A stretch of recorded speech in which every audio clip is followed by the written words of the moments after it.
So, issues with Starlink systems in Ukraine began only a few days after Elon Musk infuriated Ukrainian officials with his proposals for peace on Twitter.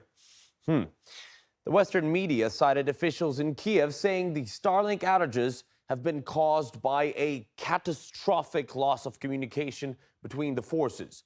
So, what's behind this telecom disaster for Kiev's troops? It remains a mystery, but there are a few clues. The first one, that Musk doesn't want the technology to end up in Russia's hands if it retakes the territory, rather obviously came from Ukraine. It is absolutely clear to me that this is being done by representatives of Starlink to prevent the usage of their technology by Russian occupation forces. Number two, that the outages had something to do with money matters was implicitly refuted by Elon Musk himself, as some would read between the lines of this tweet.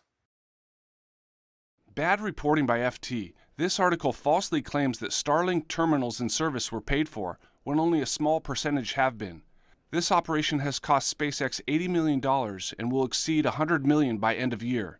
As for what's happening on the battlefield, that's classified. The third thought is that the CEO of SpaceX is worried about a potential backlash from China, whose government isn't keen to see Starlink's expansion.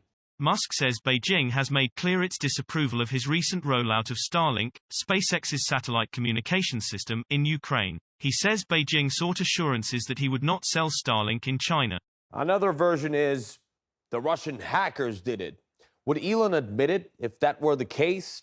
Not so sure. Anyway, maybe we won't even find out what went wrong for Kiev. But again, the context, like I said at the beginning, many thought Musk had made a full U-turn from sending Starlink kits to Ukraine to tweeting this.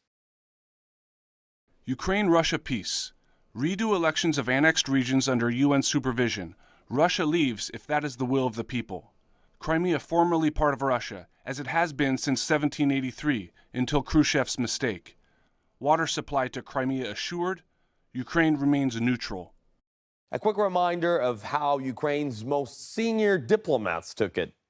Fuck off is my very diplomatic reply to you, Elon Musk.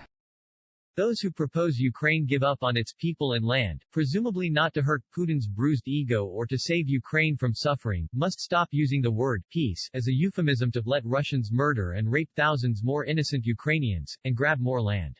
It appears one way or another, Elon Musk always wants to stick around when it comes to the Ukraine story. I bet this is not the end of it.